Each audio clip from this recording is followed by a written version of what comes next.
Famous face, familiar story, right? Not quite. Beneath the fame are the untold details, the strange facts, the moments you never saw coming. It's time to look a little closer, sit back, relax, and let's dive into the unexpected. Céline Dion's love story with René Angelil is one of the most well-known and talked about in the entertainment industry. The two first met in 1980 when Céline was just 12 years old. At the time, she was a budding singer in Quebec, and René was a well-established music manager, 26 years her senior, at 38. Céline's mother sent René a demo tape of her singing, and he was so impressed by her voice that he actually mortgaged his house to finance her first album. Their professional relationship began then, with René managing her career and helping launch her into stardom. Over time, their bond grew deeper, and their working relationship evolved into a romantic one. Despite the significant age gap, they kept their relationship private for many years, revealing it publicly only in 1993 when Céline was 25. They married the following year, in December 1994, in a lavish ceremony at Montreal's Notre Dame Basilica, which was televised and watched by millions of fans. Throughout their marriage, René remained Céline's manager and mentor, guiding her through some of the most successful periods of her career, including her international breakthrough and iconic Las Vegas residency. Together, they had 3 children, René Charles, born in 2001, and twins Eddie and Nelson, born in 2010. Their marriage endured both fame and hardship, including René's ongoing health struggles. He was diagnosed with throat cancer, and Céline took multiple breaks from her career to care for him. René passed away in January 2016 at the age of 73 after a long battle with cancer. Céline has often spoken publicly about their deep love, describing him as the love of her life, and continues to honor his legacy both personally and professionally. Before Hugh Jackman became a globally recognized actor, best known for his role as Wolverine in the X-Men franchise, he led a very different life, one that involved whistleblowing, lesson planning, and PE uniforms. In the late 1980s, after completing his secondary education at Knox Grammar School in Sydney, Australia, Jackman worked briefly as a physical education teacher at Uppingham School, a prestigious boarding school in England. At the time, he was on a gap year before returning to Australia to pursue university studies. During his stint as a gym teacher, Jackman was in his late teens or early 20s, not much older than the students he was supervising. Years later, one of his former students famously reminded him of this past, catching the media's attention. Though Jackman's time in education was short-lived, it reflects his early interest in connecting with people and his natural charisma, traits that would later become key to his success as an entertainer. After returning to Australia, Jackman studied communications at the University of Technology, Sydney, and then decided to seriously pursue acting. He enrolled in the Western Australian Academy of Performing Arts, graduating in 1994. His background as a teacher, combined with his training, likely contributed to his disciplined work ethic and engaging stage presence. While most fans know him for his dramatic roles, musical talents and action hero persona, Jackman's early career as a gym teacher adds a charming and humble chapter to his journey to stardom. Nikola Jokic, the Serbian basketball phenom and NBA MVP, has one of the most fascinating transformations in modern sports, not just in skill but in lifestyle. Before becoming a dominant force for the Denver Nuggets, Jokic had a rather surprising off-court habit. He drank about a gallon of Coca-Cola a day. This wasn't during his peak athletic form, but rather in his younger days growing up in Serbia, and even into the early stages of his professional career. He once admitted in an interview that drinking several liters of Coke a day was just part of his routine. In his words, he'd go through glass after practices, and found it difficult to stop. That habit was one of several lifestyle factors contributing to Jokic arriving in Denver with a soft frame and excess weight. When he joined the NBA, he reportedly weighed close to 300 pounds. But with the help of the Nuggets training staff, he underwent a dramatic transformation, cutting out soda entirely, quitting cold turkey on the very flight to the United States, and embracing a far more disciplined nutritional and fitness routine. This change wasn't just cosmetic, it altered the trajectory of his career. He dropped a significant amount of weight, improved his conditioning, and increased his endurance on the court. His refined body and sharper game sense helped elevate him to superstardom. Today, Jokic is not only known for his unmatched passing ability and basketball IQ, but also for being a symbol of how a complete lifestyle shift, yes, including quitting gallons of Coke, can turn a talented player into an all-time great. Before Ed Sheeran became a global music sensation, his journey was marked by hustle, hardship, and a fierce commitment to his craft. In the early days of his career, Sheeran lived a nomadic lifestyle, often sleeping on friends' couches, in parks, or even on the London Underground. He was relentless in his pursuit of a music career, performing wherever he could, small gigs, open mic nights and street corners, determined to get his music heard despite having no stable home or financial security. His decision to live this way wasn't out of recklessness, but rather necessity. Sheeran poured every ounce of his energy and resources into creating music and performing. He often spent his days recording and gigging, and when night fell and he had nowhere to go, he made do with what was available. Sometimes, it was a friend's spare room. Other nights, it was a bench near Buckingham Palace, or maybe a train station platform. This period of his life, it really shaped both his songwriting and his outlook. Many of his lyrics reflect themes of struggle, resilience, and raw honesty, qualities that, honestly, connected deeply with fans when his music began gaining traction. His 2011 debut album, Plus, was the result of years of this relentless grind, and it marked the beginning of his meteoric rise to stardom. Looking back, Sheeran has spoken openly about this era, not with regret, but with gratitude, recognizing that those tough times laid the foundation for his success and gave him the stories that would later fill stadiums. Lady Gaga's rise to global superstardom came with early setbacks that could have easily derailed her career. Before she became known for her powerhouse vocals, outrageous fashion, and artistic innovation, she faced a crushing blow. She was dropped from her first record label just 3 months after signing. At the time, Gaga had been signed to Def Jam Recordings, a major label that initially saw potential in her unique style and songwriting. However, after a short period, the label executives lost confidence in her direction and unceremoniously let her go. Without even informing her directly, she reportedly found out she had been dropped via a phone call from someone else. This early rejection hit hard. Gaga was still in her teens, full of ambition and creative fire, and the dismissal could have been seen as a sign to give up, but instead, it fueled her even more. She threw herself deeper into the underground performance scene in New York City, writing songs, refining her style, and performing in burlesque clubs and art spaces. It was in that time of artistic freedom and struggle that Gaga began to truly develop the persona and musical identity that would make her iconic. Rather than breaking her spirit, getting dropped became a turning point. She doubled down on her uniqueness, embracing the lyrical, the avant-garde, and the emotional vulnerability that would later define her music. Within a few years, she signed with another label, and in 2008, she exploded onto the scene with the fame. And it's like Just Dance, Poker Face. Looking back, being dropped wasn't the end. It was the beginning of the version of Lady Gaga that the world came to know, bold, resilient, and utterly unstoppable. Did you know Leonardo DiCaprio was actually named after Leonardo da Vinci? It's such a poetic origin story. Wait, seriously? Not just because the name sounds cool? Nope, it's true. His mum was visiting an art museum in Florence, Italy, while she was pregnant. She was standing in front of a Da Vinci painting, probably a masterpiece, of course. And right at that moment, baby Leo kicked for the first time.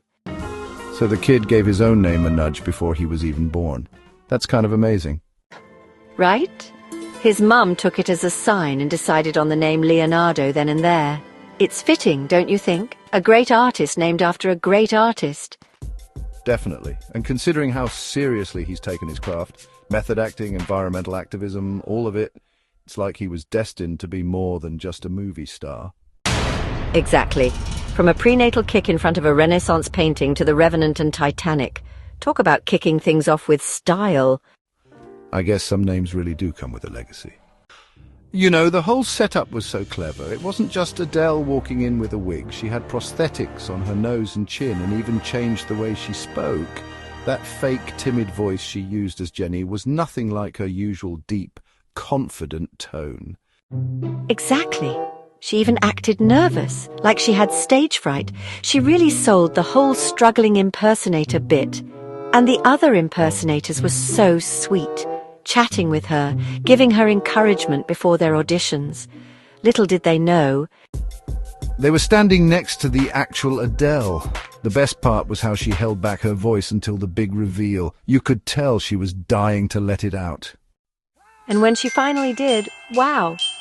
The second she started singing, you could see it click for everyone in the room. Their eyes went wide, some of them gasped, and a couple even started crying. It was so emotional. It was a total mic drop moment, and what made it so touching was how respectful and kind she was. She wasn't mocking them, she was celebrating them. These were fans who spent time and effort to pay tribute to her, and she gave them a moment they'd never forget. And honestly, it showed another side of her. She's hilarious and doesn't take herself too seriously. Despite being one of the biggest stars in the world, she's still playful and grounded. I know, that whole prank felt like a love letter to her fans, and it's kind of poetic. An artist impersonating herself just to get close to the people who love her the most. Adele being Adele. Unforgettable voice, heart of gold, and a wicked sense of humour. You know, the more I think about it, the more incredible her story is. I mean, being told as a kid that your voice isn't good enough, especially by a teacher, that's the kind of thing that could totally shut someone down. Yeah, especially when it comes from someone who's supposed to help you grow, and yet Shakira didn't give up. That voice, the one they called goat-like, became her signature. It's got that wild vibrato and that belly dancer energy, so full of passion. Right, it's so ironic. Her voice was different, but that's what made her stand out. That goat tone became one of the most recognizable voices in the world. No one hears a Shakira song and mistakes it for someone else. And look at her now, dozens of awards, global tours, Super Bowl halftime shows, and she sings in multiple languages. She's got English and Spanish albums, and she absolutely dominates in both markets. And don't forget how young she started. She was writing songs and performing on Colombian TV before most of us were even doing homework properly. It's like she knew what she had, even if no one else did at first. I respect that kind of grit. She didn't wait for approval. She kept pushing. And it's funny how something that used to get her laughed at or criticized became the very thing that made her a legend. That's what I love about stories like hers. She didn't try to fit in. She leaned into what made her different. And instead of hiding her voice or changing it, she owned it, even when it didn't fit the mold. Makes you wonder how many other kids out there are being told they're too something. Too loud, too odd, too different, and maybe they're just the next Shakira in disguise. But that goat ended up shaking her hips all the way to global stardom. So yeah, her teacher said she sounded like a goat. Exactly. And proving once and for all, bad feedback doesn't mean you won't make it. Still going with the goat puns, huh? It's a gift. You know what really gets me? It's not just that he's related to Lincoln, it's how eerily similar their public personas are. Totally. Lincoln was all about compassion, unity, integrity. And Tom Hanks? That man could drop his wallet in Times Square and it would be returned to him untouched by the universe. Right, there's something almost symbolic about it. Lincoln helped guide America through one of its darkest periods, and Hanks? Well, he's not passing laws, but he's out here healing America's soul through movies. It's almost poetic, honestly. Like the universe gave us the emotional version of Lincoln in the form of Tom Hanks. And it's not just about his roles. It's who he is off-screen too. Remember how he quietly bought coffee for people during the government shutdown? Or that time he sent a typewriter to a fan because she loved collecting them?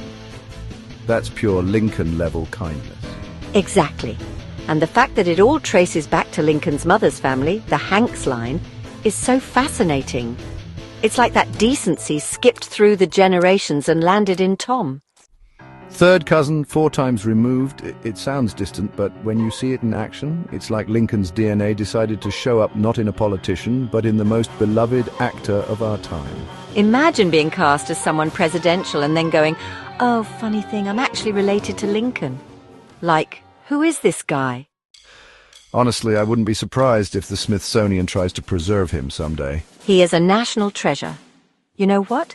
I bet if Lincoln could time travel and sit down with anyone today, he'd probably pick Tom. 2 soft-spoken legends with giant hearts and painfully honest eyes. Can you even imagine that conversation? It would just be them passing wisdom back and forth for hours, while the rest of us sit in awe. So let's get this straight. Tom Hanks is literally presidential. The genes don't lie. Nope, and neither does the heart. Runs deep in the Hanks family. Babe, did you know Reese Witherspoon's real name isn't Reese? Half interested. Wait, what? It's not? Don't tell me she's a moniker or something. Grinning. Nope. Her real name is Laura Jean Reese Witherspoon. Reese is actually her mother's maiden name. Laura Jean Reese Witherspoon. That sounds like someone who summers in Charleston and writes poetry in linen. Laughs. Right? It's kind of beautiful, though. Very southern, very classic. But I get why she chose Reese for the stage. It's short, memorable, and still personal. There's something sweet about using your mom's name like that. Like she's carrying a piece of her family every time her name's in lights. Exactly. And when you think about it, it fits her whole vibe. Grounded, charming, kind of steel in pearls. She's not just some Hollywood invention, you know? No kidding, she's a whole empire now. Legally Blonde, Big Little Lies, her book club, her production company, but under all that, still Laura Jean. That's what I love about her. She didn't erase her roots to get famous. She wove them into her identity. Quietly, intentionally. I mean, even her southern accent hasn't gone anywhere. I think that's why people trust her. She doesn't feel like she's pretending. Whether she's Ella Woods or talking about women's stories, there's this honesty underneath it all. Softly. It's funny how names carry more than just letters. Hers holds a whole history, a family, maybe even a promise to honor where she came from. Makes me think we all carry little secrets like that. Small truths wrapped up in what we're called. Yeah. And in her case, Laura Jean became Reese. And Reese became a symbol of strong, smart, funny women with something to say. Smiling. And now every time I hear her name, I'll think about a little southern girl with a big future and a mother worth naming yourself after. Love that. Isn't it beautiful how even in fame there are quiet tributes to love and family? Yeah, behind the spotlight there's always a story, and this one, it's written with heart. In the final years of his life, Galileo Galilei endured complete blindness. By the time he was in his early 70s, his eyesight, which had gradually deteriorated due to cataracts and glaucoma, failed entirely. This was a cruel twist for a man whose life's work had been so deeply rooted in observation. He had revolutionized astronomy by turning the telescope skyward and revealing the true nature of the cosmos. Yet, even as darkness closed in around him, Galileo's intellectual vision remained sharp. Despite losing his sight, Galileo continued to write and work, relying on assistance and dictation to bring his thoughts to paper. His most famous late work, Discourses and Mathematical Demonstrations Relating to Two New Sciences, was completed during this time. It laid the groundwork for modern physics, particularly in mechanics and motion.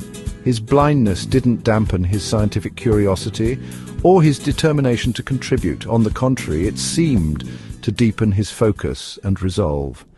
Galileo's perseverance in the face of blindness also came at a time of personal hardship.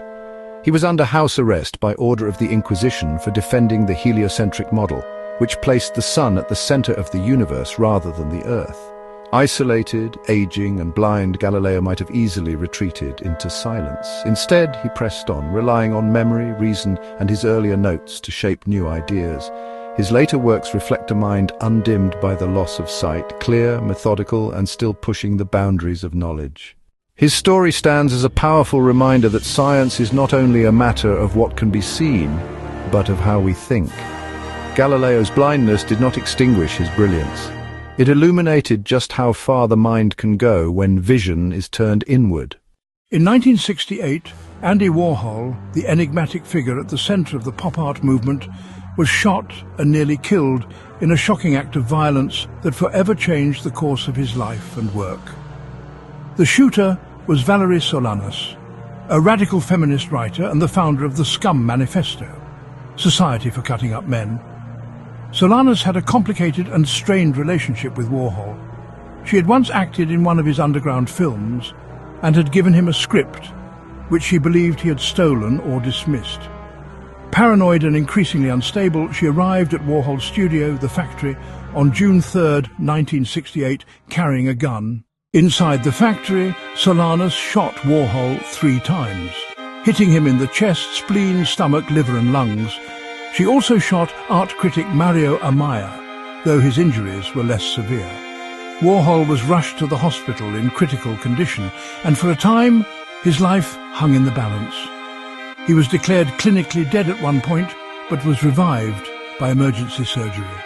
The damage was so extensive that he had to wear a surgical corset for the rest of his life, and he lived in chronic pain.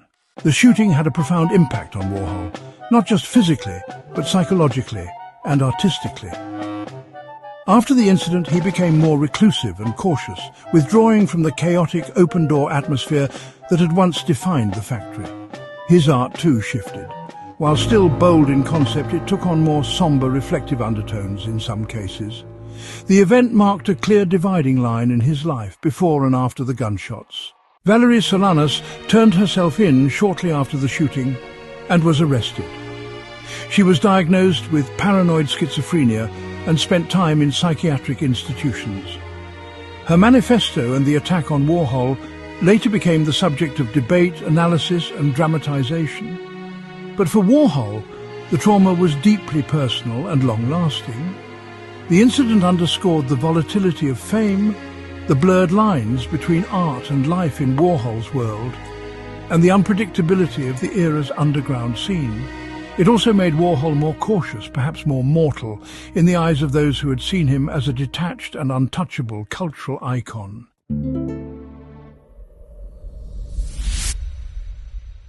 Benjamin Franklin was not only a founding father of the United States, but also a brilliant inventor whose creations have left a lasting legacy in both science and daily life. Among his most famous and impactful inventions was the lightning rod.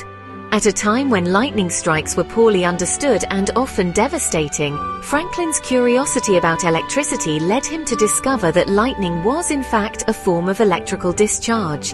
To protect buildings from lightning damage, he designed the lightning rod, a metal rod mounted on rooftops and connected to the ground by a wire, allowing the electrical charge to safely dissipate. This simple yet revolutionary device dramatically reduced the number of fires caused by lightning and is still in use today. Another practical invention Franklin is known for is the bifocal lens.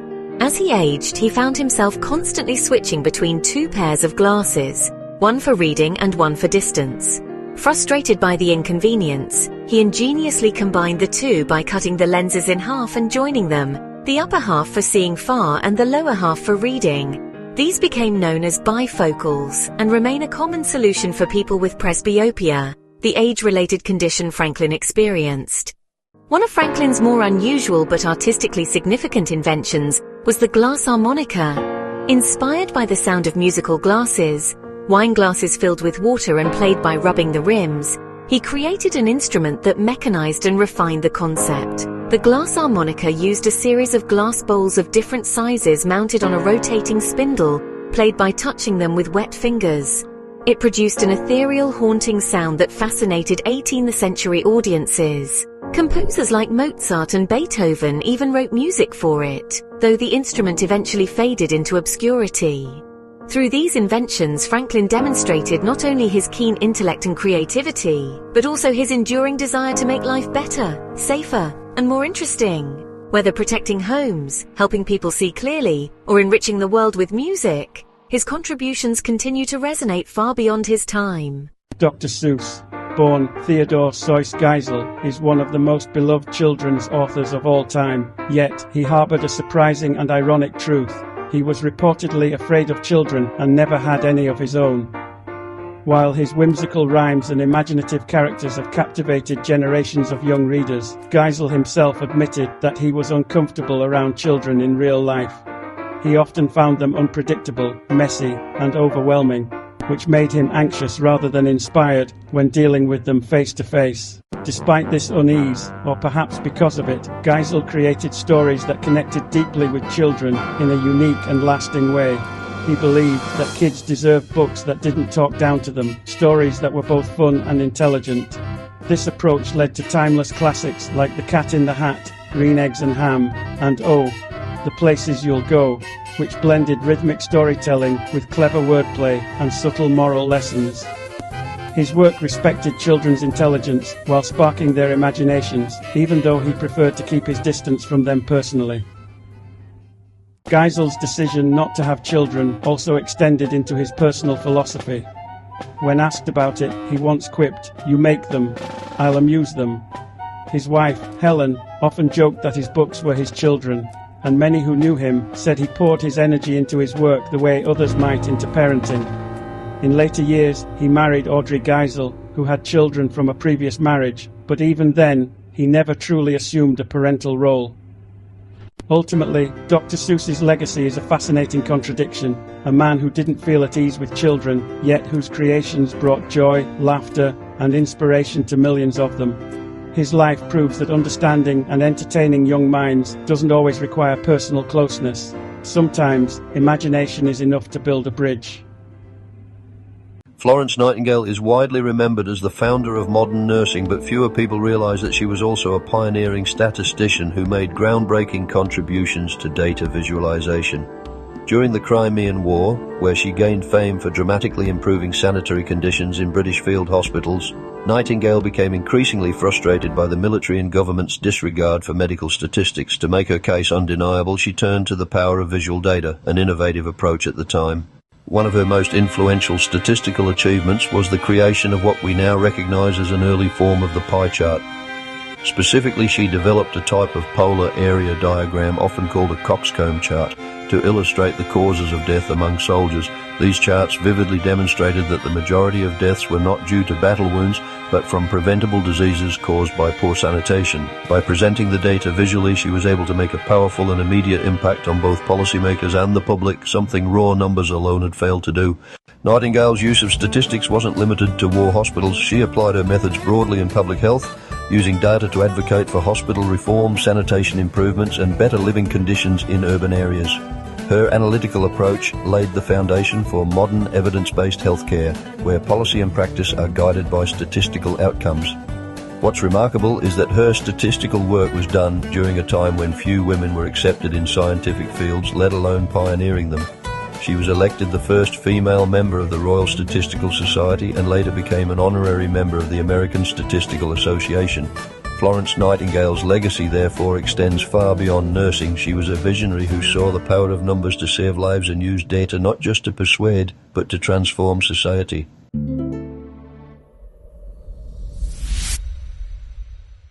Charles Darwin, the father of evolutionary theory, led a life filled with scientific inquiry, but one of his most personal and persistent concerns stemmed from a deeply intimate decision. He married his first cousin, Emma Wedgwood.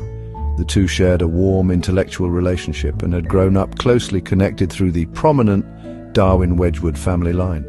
At the time, cousin marriages were not uncommon among the British upper class, but Darwin's later work in biology and heredity made him acutely aware of the potential consequences of such unions. As Darwin delved into the mechanics of evolution and natural selection, he became increasingly troubled by the implications of inbreeding. He understood that breeding closely related individuals could potentially increase the risk of inherited diseases or undesirable traits, and this worry was not just theoretical for him, it was deeply personal. Darwin and Emma had 10 children, 3 of whom died in childhood, and several others suffered from frequent illnesses. These losses haunted Darwin and intensified his fears that his children's health issues might be the result of his consanguineous marriage. In fact, Darwin's concern over this issue ran so deep that he conducted studies on plant inbreeding, using self-fertilizing plants to observe the effects of genetic similarity over generations. These experiments supported the idea that inbreeding could weaken offspring, reinforcing his private anxieties. He even went so far as to include a questionnaire about cousin marriage in one of his scientific surveys, seeking broader evidence on whether such unions affected fertility and child health. Despite his worries, Darwin remained devoted to his family, and Emma was his emotional anchor throughout his life. Their marriage was marked by deep mutual respect and affection. But the irony remained striking. Darwin, the man who illuminated the laws of heredity and variation, found himself at the emotional crossroads of love, family tradition, and emerging science. His marriage to Emma is a poignant reminder that even the greatest scientific minds must navigate the intersection of knowledge and personal life. One of the most ironic and little-known facts about Thomas Edison, the prolific inventor of the electric light bulb, is that he was reportedly afraid of the dark. This detail about his personal life has long intrigued historians and biographers, offering a curious contrast to his public image as a man of science and innovation. The very individual who brought electric illumination into homes and cities around the world was said to have an aversion to the very thing his invention helped to eliminate: darkness. Edison's fear of the dark is often linked to his obsessive drive to conquer it. His intense work on electric lighting, culminating in the development of a practical, long-lasting incandescent bulb, was not only a scientific pursuit but possibly also a psychological one. Darkness, in his view, was something to be overcome, not merely lit.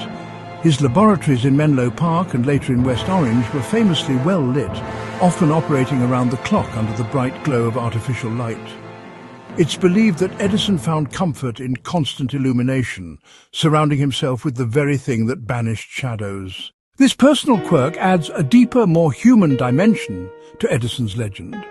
While he's remembered for his more than 1,000 patents and his relentless experimentation, the fear of darkness reveals a vulnerable side.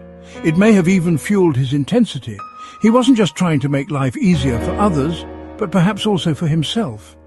His invention of the light bulb didn't just change the world, it may have helped him sleep at night. In a way, Edison's legacy is shaped not just by what he invented, but why. His possible fear of the dark didn't hold him back. It inspired him to reshape the world.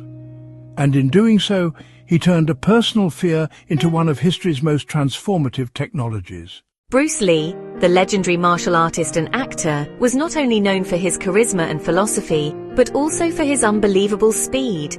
So fast, in fact, that traditional film cameras often struggled to capture his movements. In several of his early screen tests and action scenes, Lee's punches and kicks appeared as mere blurs, making it difficult for audiences to see what he was actually doing. Directors and cinematographers were astonished.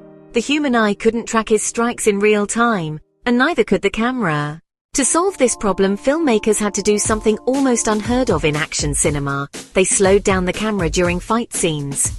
Normally, action scenes are sped up to appear more intense or exciting, but with Lee, the opposite was necessary. His movements had to be filmed at higher frame rates and then played back at normal speed, just to make the choreography visible. Without this adjustment, his lightning-fast punches and kicks looked like jump cuts or vanishing tricks rather than real martial arts. This astonishing speed wasn't just for show. Bruce Lee's quickness was a result of intense training, an obsession with efficiency, and an understanding of body mechanics far ahead of his time. He stripped down traditional martial arts to their most practical and explosive elements, creating his own philosophy and system known as Jeet Kune Do. His goal was to eliminate wasted movement. Every strike was direct, intentional, and devastatingly fast. Lee's speed became part of his legend, blurring the lines between myth and reality. Stories abound of him snatching coins from people's hands before they could close them, or landing punches in the time it took an opponent to blink. Whether in real life or on film, his movements were so fluid and fast that he seemed almost unreal, more like a special effect than a man. In the end, filmmakers had to adjust their tools and techniques not to make Bruce Lee look better, but simply to help the world see what he was really doing.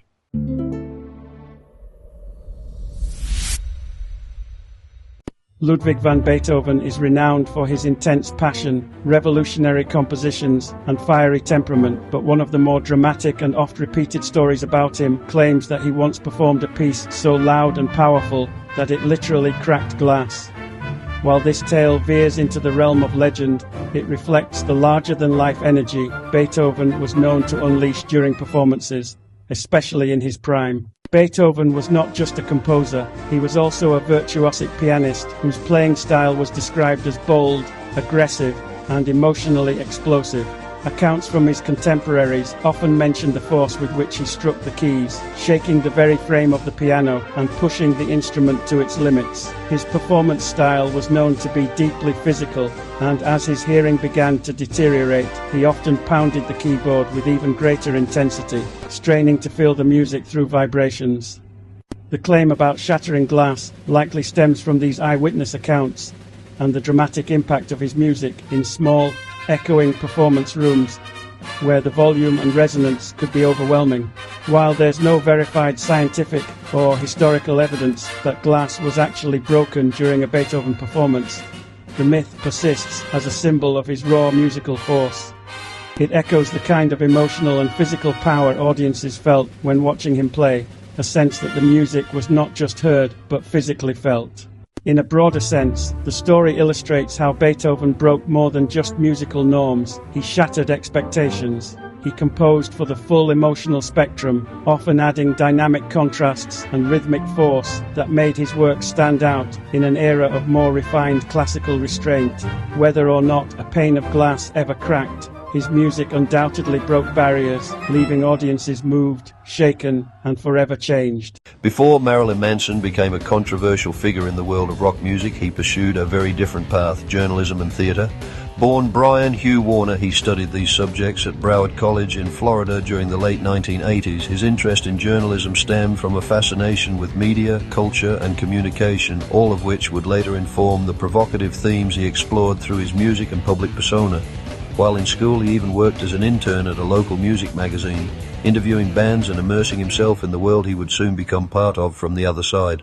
Theatre was another crucial influence. Manson's flair for dramatic presentation, disturbing visuals and performative shock can be traced back to his time studying the stage.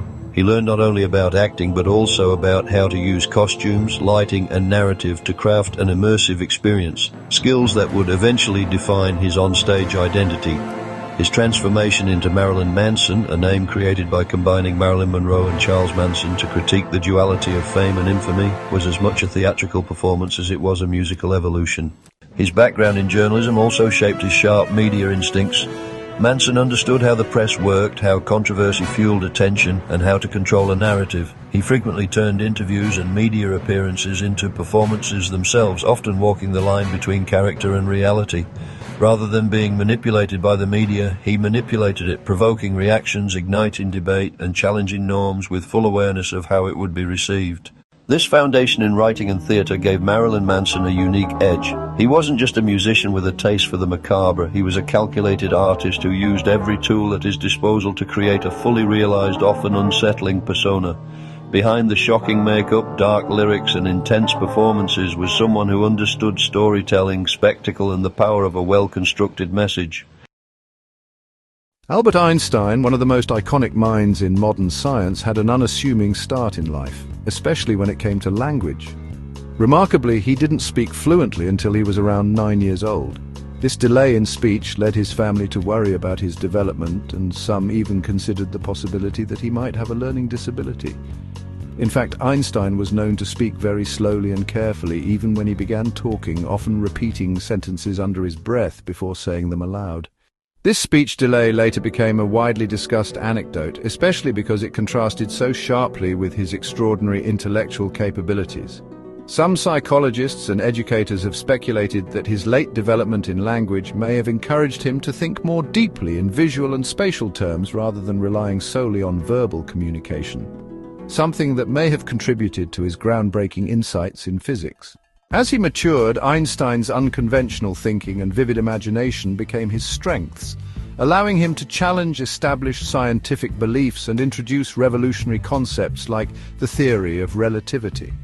His early silence, once a source of concern, has since been seen as a symbol of how brilliance can unfold in unexpected ways and timelines.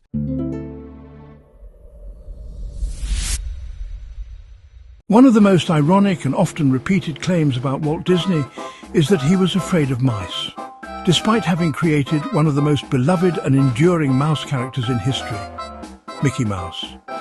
While it's difficult to verify with absolute certainty whether Disney had a true phobia, some sources suggest he had at least a discomfort or dislike for real mice, particularly in the wild or in unsanitary conditions. If true, this makes the creation of Mickey all the more fascinating, a case of turning fear into fantasy and discomfort into delight. Walt Disney grew up on a farm in Missouri where encounters with mice in barns and sheds would have been commonplace. These early experiences may have left an impression on him, especially if the mice were associated with dirt, disease or childhood fears. However, rather than avoid the idea of mice entirely, Disney transformed it. He imagined a mouse that was not sneaky or scary, but charming, optimistic and full of personality. Mickey Mouse first appeared in Steamboat Willie in 1928 and quickly became a global symbol of joy and imagination. What makes the story compelling is that Mickey Mouse not only defined Walt Disney's brand, it also helped launch an empire. If Disney did harbour a fear of mice, his ability to reframe that fear into a character beloved by millions speaks to his visionary creativity. He once said that Mickey was created as a symbol of hope during a difficult time in his life after losing rights to another character and struggling financially. Choosing a mouse as his new mascot may have been a subconscious act of empowerment, turning something small and feared into something iconic and loved. Whether or not the fear was real or exaggerated over time, the story adds a layer of irony and depth to the legacy of Walt Disney. It's a reminder that the most enduring creative ideas often come from unexpected places, even from the things that scare us. One of the most persistent myths in history is that Napoleon Bonaparte was unusually short, but in reality, he was about 5 feet 6 or 7 inches tall, which was average height for a Frenchman in the late 18th and early 19th centuries. The misconception about his height likely stems from a mix of translation errors, cultural misunderstandings, and intentional propaganda by his enemies, especially the British, who had every reason to portray him as physically small to match the image of a power-hungry tyrant with an inferiority complex. The confusion partly came from differences in measurement systems. French inches and feet at the time were not the same as British imperial units. When records stated that Napoleon was 5 feet 2 inches in French feet, that actually converted to around 5 feet 6 inches in modern English measurements. In addition to this, Napoleon was frequently surrounded by his imperial guards, who were chosen for their exceptional height and stature. Standing next to them, he naturally appeared smaller, reinforcing the perception that he was short.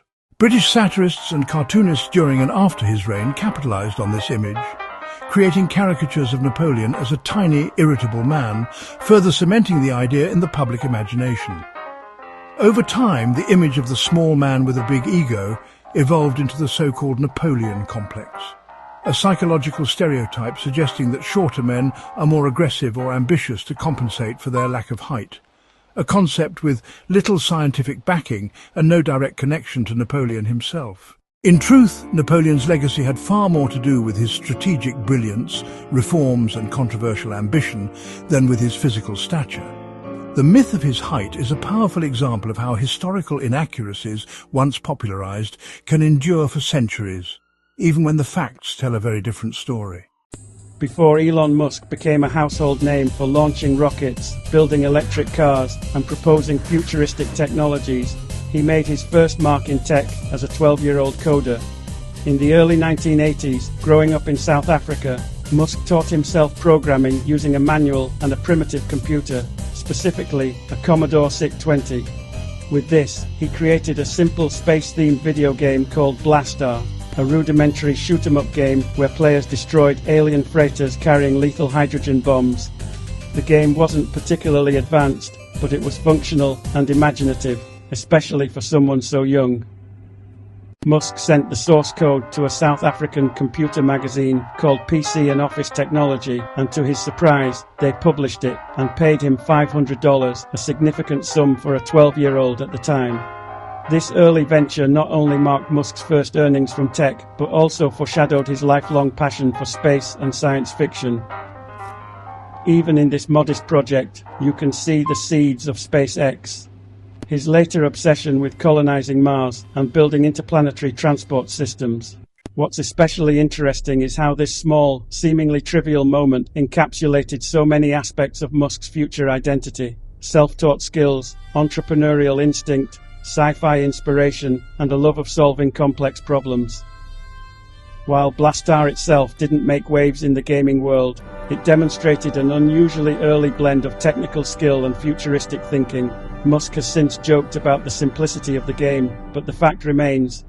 His first foray into tech was powered not by formal education, but by raw curiosity and drive. Today, a playable version of Blastar exists online, revived by fans and historians as a quirky but telling glimpse into the mind of a young Elon Musk, years before he would take on some of the biggest technological challenges of the 21st century.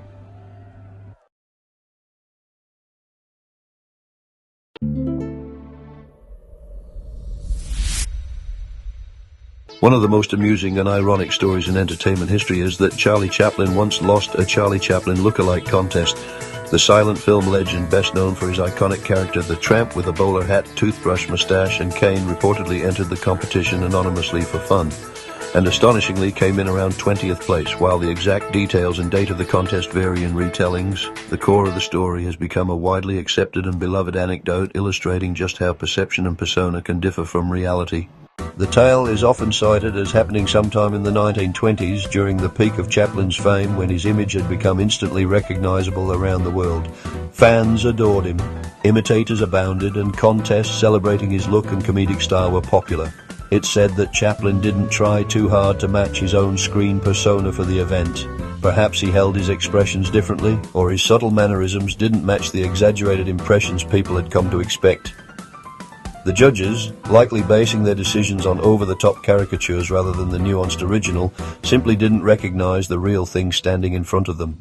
This story is not only humorous but also deeply revealing. It speaks to the nature of fame and identity, especially in an era when an actor's screen persona could take on a life of its own. Chaplin's performance as the tramp was so stylized, so finely tuned, that even he couldn't outdo the public's expectation of Charlie Chaplin.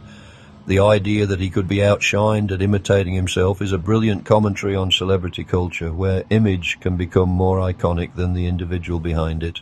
Whether fully factual or slightly embellished through time, the story continues to charm fans and historians alike. It perfectly captures the whimsical spirit of Chaplin himself, an artist whose brilliance lay in his ability to both critique and celebrate the absurdities of life, often with a wink and a silent smile. One of the more surprising facts about Abraham Lincoln, the 16th President of the United States, is that he was once a licensed bartender. Before rising to political fame, Lincoln led a varied and humble life, trying his hand at different professions, including manual labor, surveying, law, and retail. In the early 1830s, along with his friend William F. Berry, he co-owned a general store in New Salem, Illinois, known as Berry and Lincoln. This store sold typical frontier goods, dry goods, tobacco, and yes, alcohol. At that time, it wasn't unusual for general stores to sell liquor alongside other items, and in order to do so legally, the establishment needed a liquor license. Records confirm that Lincoln and Berry obtained such a license, making Lincoln a licensed retailer of spirits. This technically classifies him as a bartender, though there is no definitive proof that Lincoln himself served drinks behind the counter. However, as a co-owner of the business, he certainly profited from alcohol sales and may have occasionally poured a drink or two. The store, unfortunately, did not succeed. Berry, Lincoln's partner, reportedly drank heavily, and the business accrued debt. Lincoln ended up with the burden of repaying their shared debts long after the store closed, earning him the nickname Honest Abe for his commitment to settling what they owed. Despite the failure of the enterprise, this period in Lincoln's life reflects his resilience and determination, qualities that would later define his presidency.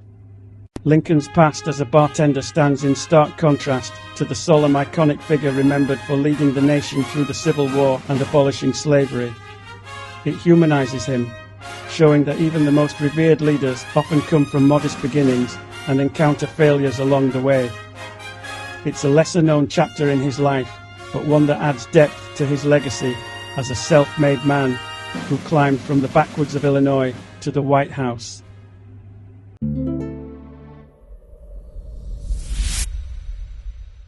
In the late 1980s, Donald Trump took his larger-than-life persona into an unexpected realm, the board game industry. In 1989, he released Trump the Game, a real estate-themed board game created in partnership with Milton Bradley. The game was designed to mimic high-stakes deal-making and financial power plays, much like the Monopoly-style empire building Trump had cultivated in real life. It featured his face prominently on the box, and his name splashed across the board, cards and rules, typical of Trump's branding approach, even at that time. The gameplay centered around bidding, negotiating and acquiring property to build wealth, much like the business moves Trump was known for in the real world. Trump was personally involved in the marketing campaign and even appeared in television commercials with his signature bravado, declaring, "It's not whether you win or lose, but whether you win." The slogan echoed his aggressive business philosophy and added to the game's air of cutthroat ambition. Despite the fanfare, the game did not perform well commercially. It sold only a fraction of what was expected, with many consumers finding the rules overly complicated and the game less enjoyable than more established classics like Monopoly. As a result, it was quietly pulled from store shelves within a year. Still, Trump remained undeterred by the failure and shelved the idea rather than abandon it completely. Years later, in 2004, following the success of The Apprentice, a revamped version of Trump, the game, was released. Capitalizing on his resurgence in pop culture, the new edition tried to simplify the gameplay and ride the wave of Trump's reality TV popularity. However, even with renewed interest, the game didn't achieve significant commercial success and eventually faded from public attention once again. This lesser-known chapter in Trump's history highlights his lifelong habit of turning his personal brand into products across a wide range of industries, from casinos and stakes to airlines and board games. It also underscores the limits of branding. Even one of the most recognizable names in the world couldn't guarantee a hit in the crowded and competitive world of tabletop games.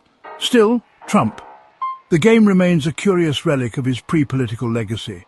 Part business venture, part ego project, and part pop culture oddity. One of the most startling and little-known facts about Adolf Hitler is that he was once nominated for the Nobel Peace Prize. A deeply ironic gesture that was actually intended as satire. The nomination occurred in 1939, shortly before the outbreak of World War II, and was submitted by Eric Brandt, a Swedish politician who was openly critical of both Hitler and fascism. Brandt's intention was not to honor Hitler, but rather to mock the growing support for appeasement policies and to criticize certain members of the Swedish establishment who seemed overly sympathetic to totalitarian leaders. At the time, the Nobel Peace Prize had been under scrutiny for political reasons, particularly after it was awarded to Karl von Ossietzky, a German pacifist and outspoken critic of the Nazi regime, in 1935. That decision had already angered Hitler and led to a ban on Germans accepting any future Nobel Prizes. Brandt's sarcastic nomination of Hitler was meant to highlight the absurdity of global leaders turning a blind eye to Hitler's escalating aggression, and to underscore the hypocrisy of those who still viewed him as a legitimate figure of peace or diplomacy. Brandt quickly withdrew the nomination, recognizing that satire can be dangerously misunderstood, especially in tense political climates. Nevertheless, the fact that Hitler's name was ever officially submitted, even as a joke, has lived on as a chilling historical footnote. It also underscores the volatility of the pre-war period, when international responses to Nazi Germany were still inconsistent and sometimes dangerously naive. In hindsight, the nomination serves as a dark reminder of how close the world was to underestimating the threat Hitler posed. While the nomination was never taken seriously by the Nobel Committee, it became one of those ironic moments in history where satire and symbolism collided with brutal reality. Today, it stands as a cautionary tale about the misuse of symbolic gestures and the power of political protest, even when wrapped in irony.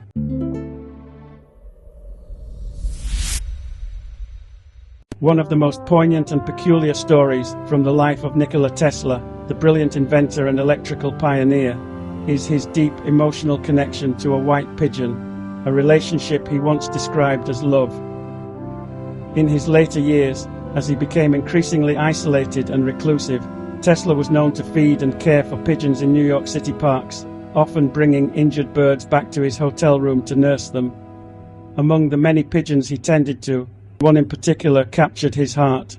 Tesla spoke often of this specific white pigeon, saying she would come to his window daily and that he felt a profound connection to her. He claimed that he loved her as a man loves a woman and insisted she returned his affection. In a rare, emotionally vulnerable moment, Tesla described how, one night, the pigeon flew into his room and he knew she was dying. He said that at that exact moment, a beam of light shone from her eyes, so powerful it was almost blinding. An experience he interpreted as a kind of spiritual or metaphysical communication. This story reveals a deeply human side of Tesla, whose life was otherwise consumed by science, invention, and isolation. He never married, often stating that celibacy was essential to his work. Instead, his affections were channeled into ideas, machines, and in this case, a bird. Whether interpreted as a sign of eccentricity, loneliness, or emotional fragility, his bond with the pigeon offers a glimpse into the emotional world of a man who gave so much of his mind to the future, yet seemed to long for genuine, uncomplicated love. Tesla's tale of the pigeon is often recounted with a mix of fascination and sympathy. It speaks to the solitude of a genius who, in the end, found comfort not in people, but in a creature that needed nothing from him but care. It is a strange and touching chapter in the life of one of history's most extraordinary minds. Before she became a global sensation, Billie Eilish had a quietly formative experience that helped shape her distinct vocal style, singing in the Los Angeles Children's Chorus. Enrolled at the age of 8, Billie spent several years immersed in classical choral music, an experience not widely known among her fans. While many associate her with moody pop, whispered vocals, and unconventional production, her early musical discipline came from a world of harmonies, sight reading, and strict vocal training. It was here that she learned breath control, phrasing, and how to sing as part of a larger ensemble, skills that would later become foundational to her unique sound. The choir didn't just teach her technique, it taught her restraint. In choral singing, blending with others is more important than standing out, and that emphasis on subtlety became a signature part of Eilish's artistry. Her airy, close mic style, often mistaken for softness, is actually the result of controlled technique and a deliberate choice to use intimacy as power. The way she layers harmonies in her music, often weaving her voice around itself in complex textures, echoes the precision of her choral background. Unlike most young pop artists who develop their style through solo performance or musical theatre, Billie started by losing her voice in the crowd, only to find it later in the studio. Growing up homeschooled in a creative household also gave Billie and her brother Phineas the freedom to explore music without pressure or comparison. But it was the structure and discipline of the choir that helped her understand how to use her voice, not just emotionally, but technically. It's a detail that makes her rise to fame even more impressive. Behind the image of the genre-defying teenager with green hair and oversized clothes is a musician with classical roots, grounded in years of quiet, precise practice. This little-known fact reveals that Billie Eilish's success isn't just built on attitude and aesthetics, it's built on craft. Her choral training gave her a vocal confidence and control that enables her to be daring, experimental, and restrained all at once. It's part of what makes her music feel both intimate and haunting, vulnerable yet exact. One of the lesser-known yet remarkable achievements of Barack Obama is that he is a Grammy Award winner, not for music but for Best Spoken Word Album.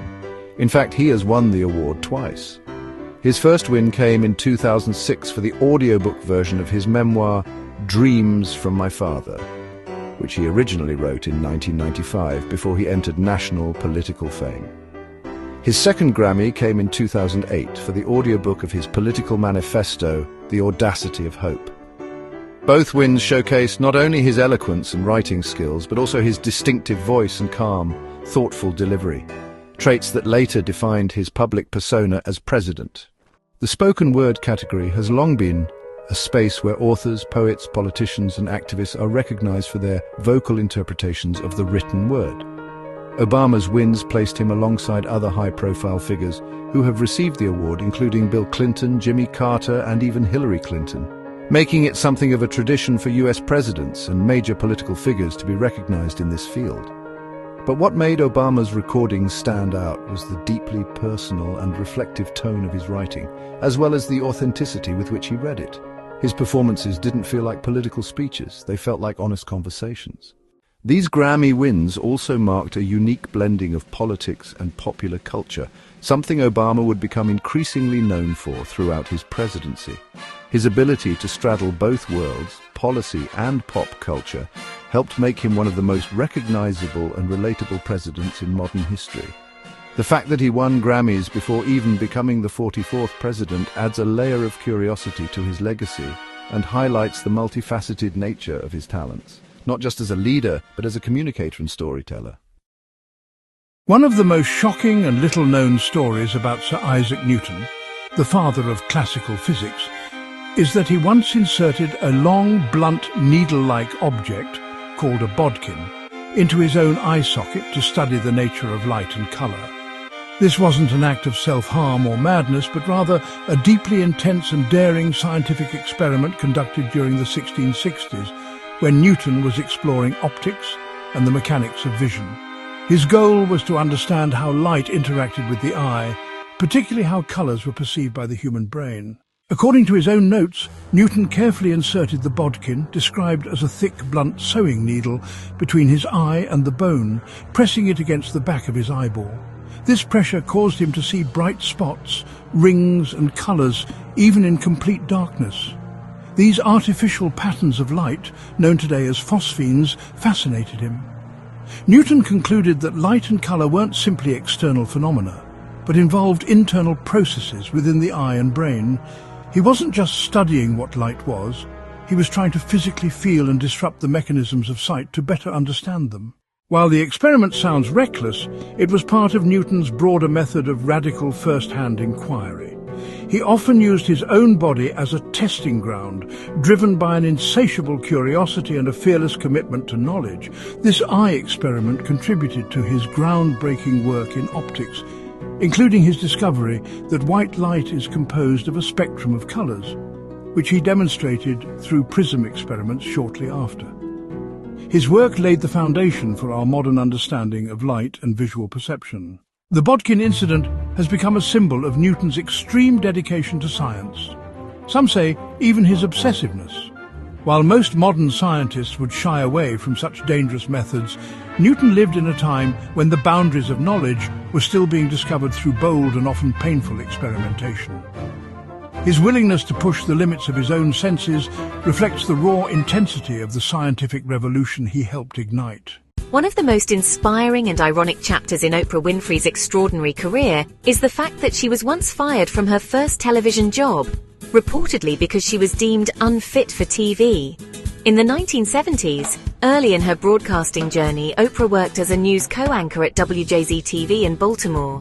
Despite her natural charisma and emotional authenticity, her style didn't fit the mold of what news directors at the time considered professional or traditional. They felt she was too emotionally involved in her stories and lacked the polished detachment expected of a news anchor. Eventually, her contract was terminated, and she was removed from the anchor desk. At the time, this could have seemed like a career-ending setback. But instead of walking away from television, Oprah was reassigned to a lesser role at the station, co-hosting a local talk show called People Are Talking. That demotion turned out to be a pivotal moment. It was on that show that Oprah's true gift, connecting with people, telling human stories, and engaging in meaningful conversation, began to shine. She discovered her strength wasn't in cold news delivery, but in empathetic storytelling and audience connection. This rejection became the very thing that redirected her into a space where she could thrive. Her firing wasn't the end, it was the beginning of a reinvention that would lead to The Oprah Winfrey Show, which became one of the most influential and longest-running talk shows in television history. Oprah went on to build a media empire, become a billionaire, and influence culture in ways that transcended broadcasting. The story of Oprah being told she wasn't right for television is more than just a footnote. It's a powerful reminder of how failure and misjudgment can be stepping stones to greatness. It shows that sometimes being unfit simply means you're not meant to follow the path others expect. You're meant to make your own. Wolfgang Amadeus Mozart's extraordinary genius revealed itself at an incredibly early age, and one of the most astonishing examples of this is that he composed his first symphony at just 8 years old. Born in Salzburg in 1756, Mozart was already touring Europe as a child prodigy by the time he reached that age.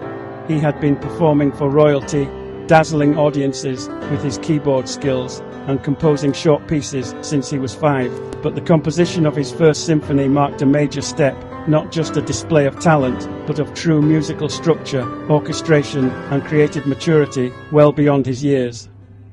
Mozart composed Symphony No. 1 in E-flat major, K16, in 1764 during his family's lengthy stay in London.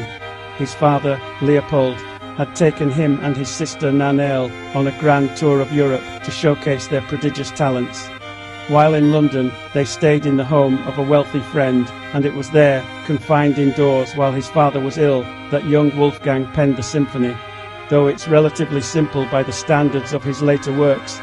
It contains clear signs of the complexity, melodic sensibility, and structural precision that would come to define his style.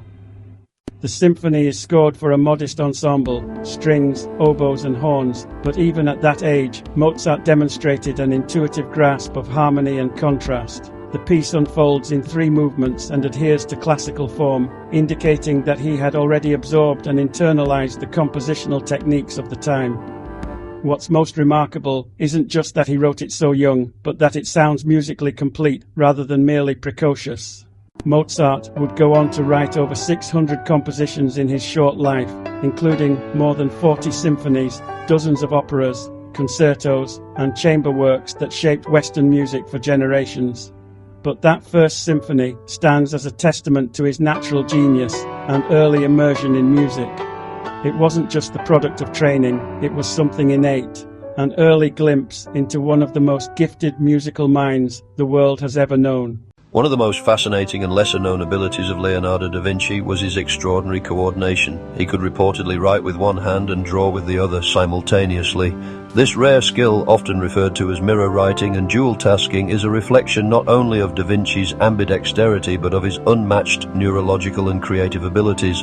Most people struggle to write or draw effectively with their non-dominant hand, but Leonardo, a left-hander by nature, trained himself to perform different, highly skilled tasks with both hands at once. This talent wasn't just a party trick, it had practical and intellectual implications. Leonardo often used mirror writing, a form of script that runs from right to left and is reversed, requiring a mirror to read easily.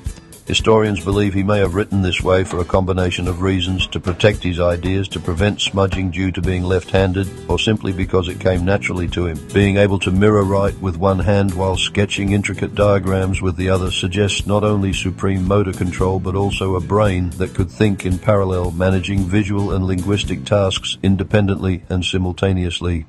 Such coordination hints at a deeper truth about Leonardo. He was a mind constantly in motion, fueled by curiosity, observation, and invention. This dual processing ability may also explain how he was able to produce such an astonishing volume of notebooks filled with anatomical drawings, engineering blueprints, and philosophical musings.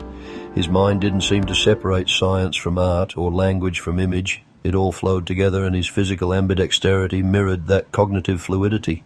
Though few first-hand accounts of this specific skill survive, the evidence of Leonardo's mirror writing and the sheer volume of his multitasking notes support the plausibility of it.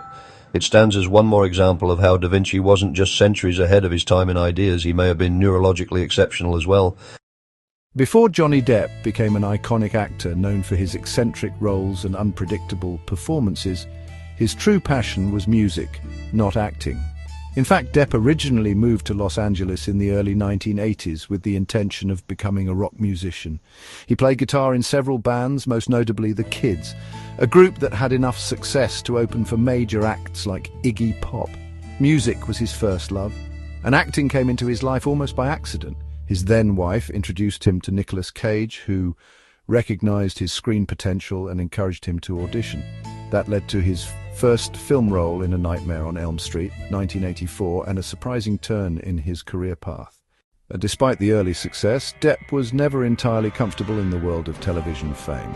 His breakout role as Officer Tom Hanson in the hit show 21 Jump Street made him a teen idol, but it also made him deeply unhappy. He found the role creatively limiting and felt that the show was more focused on image than substance. Depp even asked to be released from his contract multiple times, worried he would be pigeonholed into roles that didn't reflect his artistic ambitions. At one point, he came close to walking away from acting altogether to return to his original passion for music. This tension between public image and private identity became a defining feature of Depp's career. After 21 Jump Street, he made a conscious effort to pursue unconventional and often misunderstood characters such as Edward Scissorhands, Raoul Duke in Fear and Loathing in Las Vegas, and Captain Jack Sparrow. These roles allowed him to explore strange, layered personalities that spoke to his love of outsider perspectives and artistic freedom. His dedication to these roles wasn't just performance, it was a rejection of the glossy, one-dimensional celebrity culture he had once been pushed into. So, while the world knows Johnny Depp as an actor, it's less known that his career almost never happened the way it did, and that at heart he has always been a musician, a rebel, and someone who resisted the easy path in favor of expression and authenticity. This early struggle shaped his refusal to be categorized, making him one of the most distinctive and unpredictable actors in modern cinema. A fact not widely known about Doris Day is that she never intended to become an actress or singer. Her true ambition was to be a professional dancer. As a young girl, Doris Mary Ann Kappelhoff trained seriously in ballet and tap, dreaming of a future on the stage. She had talent and dedication, and her future in dance looked promising. But at the age of 13, her aspirations were shattered, literally, when a car accident severely injured her right leg, ending any hope of a dancing career. During her long recovery, confined to bed for months, Doris began singing along to records and the radio to pass the time. It was then that she and her mother realized she had a natural gift for music. What started as a way to cope with disappointment soon led to singing lessons, local radio performances, and eventually gigs with big bands, including Les Brown's orchestra. Her hit with Brown, Sentimental Journey, catapulted her to fame, and soon Hollywood came calling. But acting was never part of her original plan. Despite the cheerful, wholesome image she portrayed on screen, Day was known to be incredibly shy and private in real life. She often suffered from anxiety and was uncomfortable with public attention. Far from the glamorous star persona Hollywood created, Doris preferred quiet moments at home, particularly in the company of her beloved animals. Off-screen, she endured deep, personal hardships, including 4 troubled marriages and a shocking discovery that her third husband and manager had mismanaged her finances, leaving her with significant debt late in her career.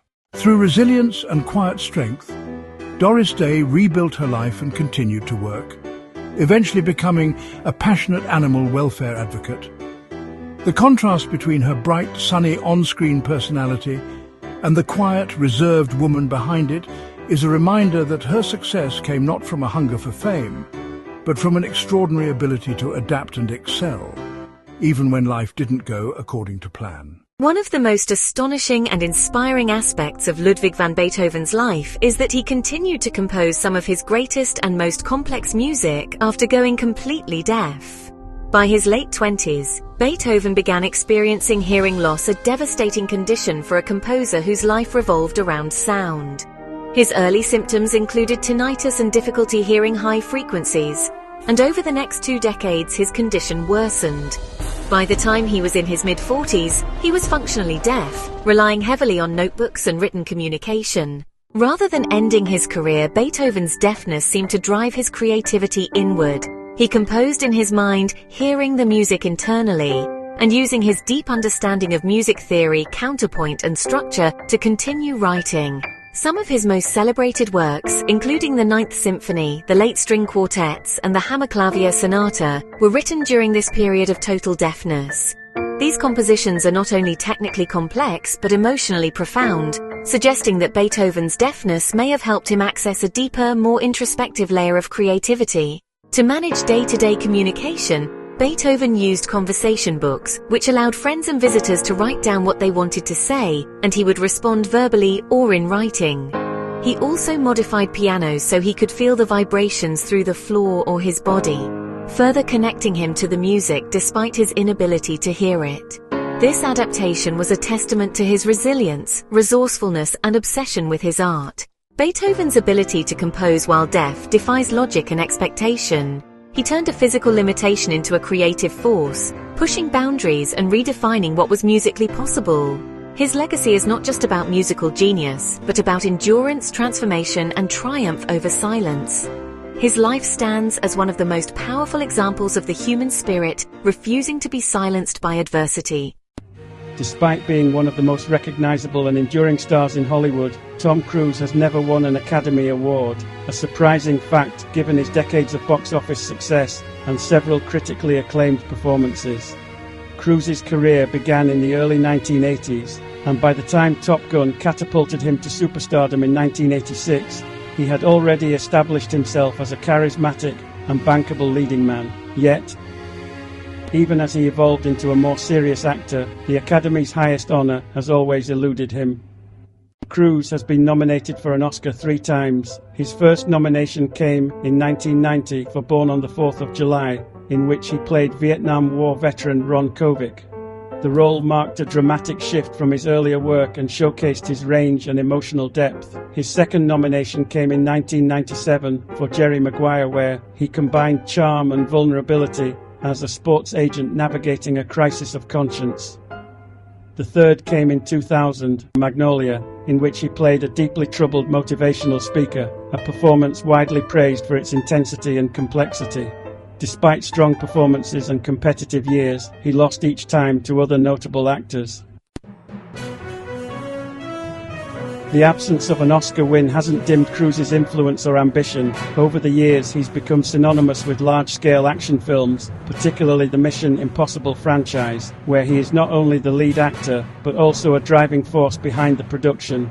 His dedication to doing his own stunts and pushing cinematic boundaries has earned him respect within the industry, even if the Academy has not formally recognized him with a golden statue.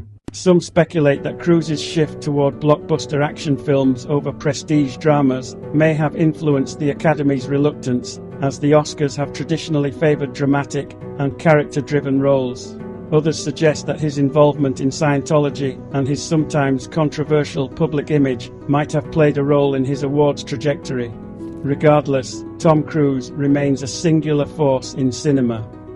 An actor-producer who consistently draws audiences and reshapes expectations, whether or not the Academy ever chooses to honor him. A lesser-known aspect of Winston Churchill's life is that he was a passionate and prolific painter, a pursuit he took up in middle age as a way to cope with deep personal struggles and bouts of depression. Churchill referred to his episodes of mental illness as his black dog, a term he used to describe the overwhelming gloom that would occasionally descend upon him, especially during times of political setback or personal loss. One such low point came in 1915 after the failure of the Gallipoli campaign during World War I, for which he bore significant blame. It was during this time of forced withdrawal from public life that he discovered painting as a source of solace and emotional escape.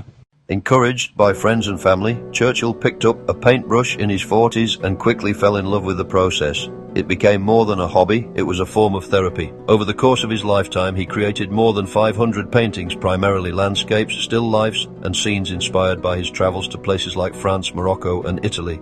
He had a particular fondness for the countryside around his beloved home at Chartwell in Kent, where he often painted on plein air, capturing the play of light and shadow across the gardens, ponds, and rolling fields.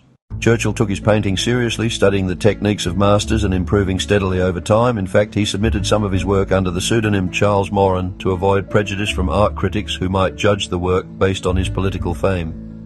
One of his paintings even won first prize in a competition judged anonymously, a quiet validation of his talent. He never claimed to be a great artist, but he found tremendous personal value in the practice and wrote about it eloquently in his essay Painting as a Pastime, where he described how immersing himself in colour and form helped lift the weight of worry and care. For Churchill, painting was not about recognition or public success. It was a deeply personal refuge, a place where he could escape the pressures of leadership and the darker corners of his own mind. His work reveals a softer, more introspective side to a man who is often remembered solely for his wartime resilience and defiant speeches.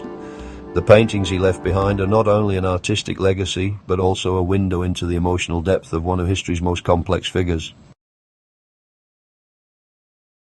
Thank you so much for watching. I hope you enjoyed diving into the lesser-known side of these celebrities, but the story doesn't end here. Next up, we're pulling back the curtain on celebrities both past and present. You won't want to miss. Stay tuned.